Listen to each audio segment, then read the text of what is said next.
Yeah, I mean, I think it's a really interesting time because we are coming out of kind of those generations of the robber barons, and now we have this, you know, everybody here, you know, who lives this kind of LOHAS lifestyle, the conscious capitalism people, I can say, and some of my investors are here also, that, you know, they're really investing because of you know, what that core intent is, and that desire to give back as well.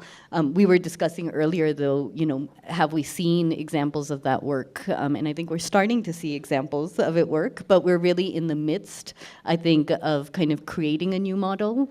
And so it is an interesting time. And I think you had talked a little bit about also, you know, how do we kind of even create that backbone for companies to follow certain guidelines and give back. Yeah, and I think that's really important. I mean, there's organizations that are working on that. B Corp, I know, is here.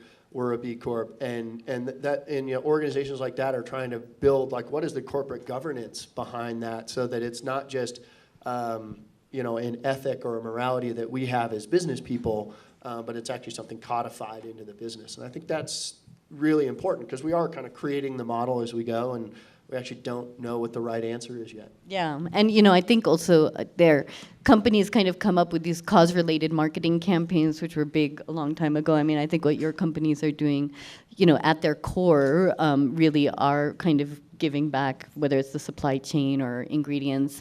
You know, I think with intent, we're still in a process of figuring out what that is. You know, we, you know, our current thing is that as a team, for every support of an intent that we give, we'll, you know, donate or volunteer that time. And companies like, or groups like Kiva.org and others are ones that we really look to and aspire to be like as well. I'm totally with you, but totally with the two of us.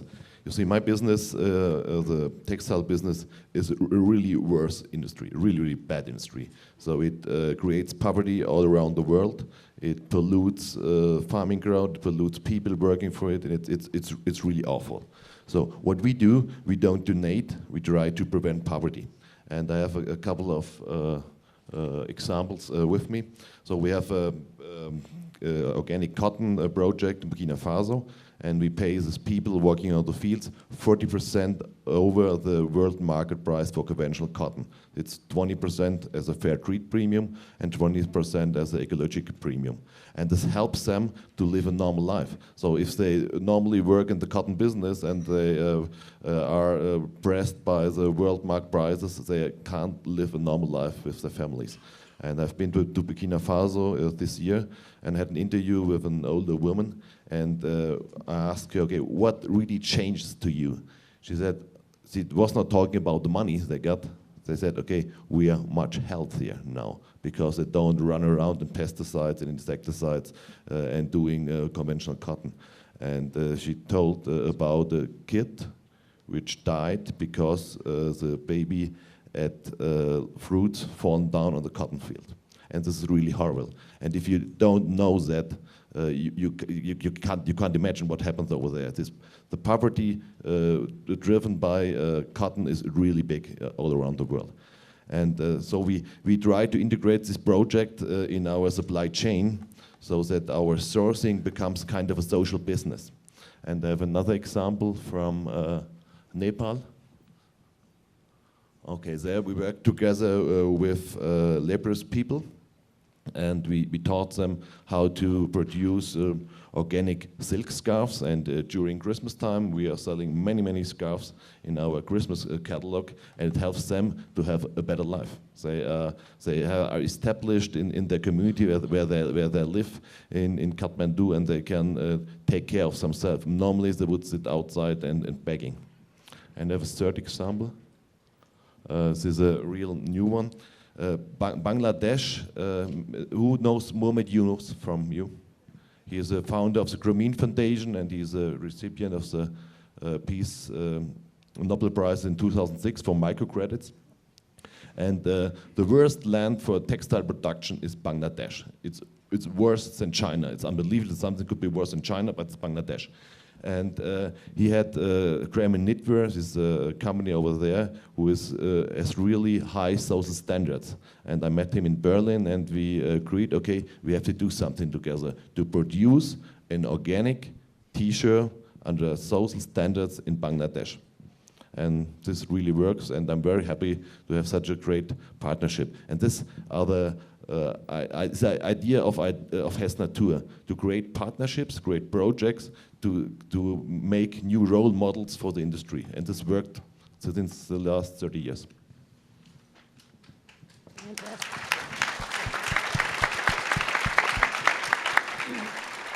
Time? 25 after. Okay, so I'm going to open this up to y'all's questions before we break, because I'm sure you have some. So anybody want to start? Seriously? Oh, okay. Yes. When we talk about collaboration, one of the things that I've found is that gravity of everybody needs, like Maslow says we need, and then it's that dynamic of greed that always seems to creep in. As soon as you collaborate and say, I'm going to help you, you're going to help me, somebody always ends up wanting to take more. How do you guys confront that and actually create a pure collaborative dynamic where you really want to give and serve? You know, in our case, again, because it's a media company and with our partners, we just are open, and everything in our kind of, when we get a sponsorship package, we actually, from the get-go, it's a 50-50 partnership. And so we've done it from an open source, and distributed model. But I do think we've been very lucky with our partners so far. I think it's an awesome insight, because I think actually what you need to do, the first thing is recognize that that's going to happen. That's sort of the nature of things.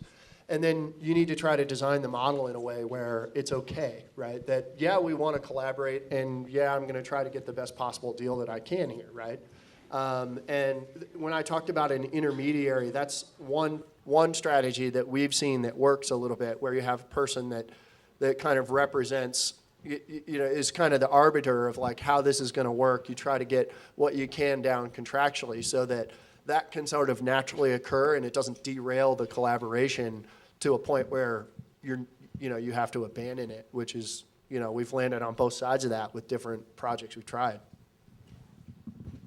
So normally if you go for collaborations, we are very open and trustful in the first step from our side.